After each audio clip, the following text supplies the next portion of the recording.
Hi, I'm Lynne Richmond, Communications and Public Affairs Specialist with the Advisory Council on Historic Preservation. Thanks for joining us today.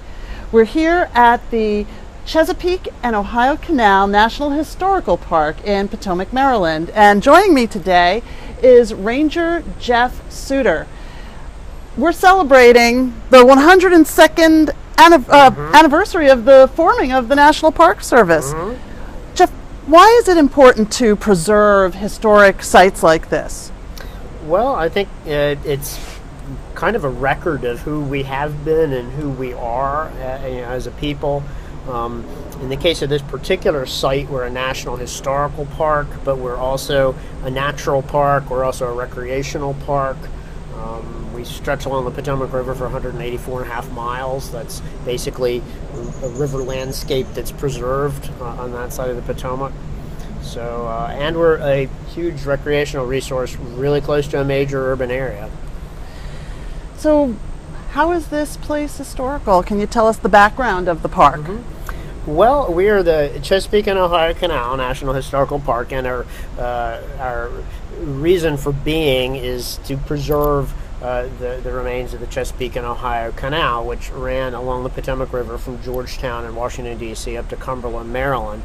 I mentioned to people that we kind of preserve something more than that individual canal. There was, at the heyday of canals in America, there's something like about 4,000 miles of towpath canal, and we're not the first, we're not the biggest, we're certainly not the most successful, but you can make a pretty good argument that we're the best preserved.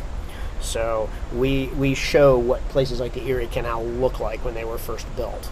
And we were never widened, modernized, or improved like some of the other canals were. So that's a glimpse in a big part of American history, a whole era, in the canal era, that we kind of epitomize. So, on this site, the Great Falls Tavern Visitor Center, you have some historic buildings. Can you talk about that? Yeah, this is one of the most iconic buildings that we have. It's the Great Falls Tavern Visitor Center. It is known as the Great Falls Tavern, Crommelin House, various things. It started out, right about 50 feet away from us. You can't see it, but it's very close to us. It's one of the 74 lift locks along the canal. This started out as a lock keeper's house, but the contractor who built this section of the canal realized very quickly a lot of people were coming up here to see the Great Falls of the Potomac River, and so they expanded it into a hotel and a tavern. It's been various other things, including a grocery store, a private club, lots of different things over its existence, and now it's the National Park Service Visitor Center here at Great Falls. So what can people who visit this park, what can they do? What are some of the activities? Well, the most unique thing we have is a great big long towpath of the whole 184.5 miles of the canal. Only about 20 miles or so of it are watered, but the entire towpath pretty much exists. You can bicycle from Cumberland, Maryland, down to Washington, D.C. You can stay in lock houses. Our nonprofit partner, the Canal Trust, has refurbished a number of them through something called the Canal Quarters program, where you can stay in historic lock houses. We have campsites all along the way. We have, three major visitor centers, or two major visitor centers that are open pretty much most of the year. And here at Great Falls, we also have a number of different trails, including the famous Billy Goat Trail, in addition to the towpath itself. We also have ranger programs out of the visitor centers and a number of things. There's lots of different things to do here. You said the Billy Goat Trail is famous. Why? Well, it's one of the more challenging hiking trails, certainly in the D.C. metro area.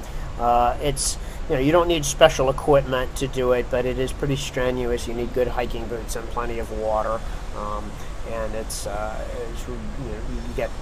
you definitely get a workout. You have nice views of the Potomac River, and it's well named. How many visitors do you usually get a year? Oh gosh, the statistic for the park as a whole is upwards of 3 million.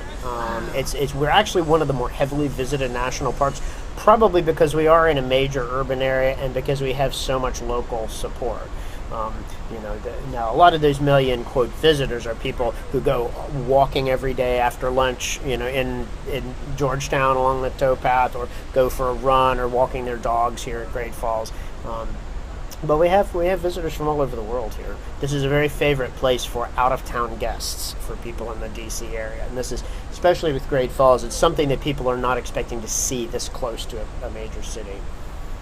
So that just brings me to, how can somebody get here if they want to come visit? Well, one of the weak points about our park is we are not very well served with public transportation, unfortunately.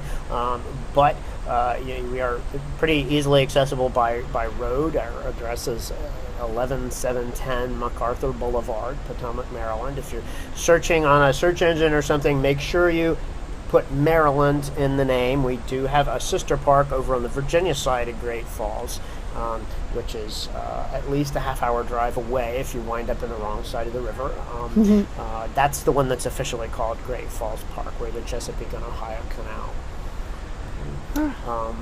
Another way, certainly our park extends all the way down into Georgetown. It comes in right between M Street and the waterfront. You can go and walk on it. There's bike share stations nearby. You can hop on a bike and bike pretty far up. So we're about 14 miles from Georgetown, so you could actually bike up here if you're feeling pretty energetic. So that sounds great. Well, thank you so much for joining me, Geoff. I appreciate it. Again, Ranger Geoff Suter. We're at the Chesapeake and Ohio Canal National Historical Park in Potomac, Maryland, and to celebrate the birthday of the National Park Service. So if you're out and about this weekend, go ahead and visit a nice historic park and celebrate with us. Thanks again.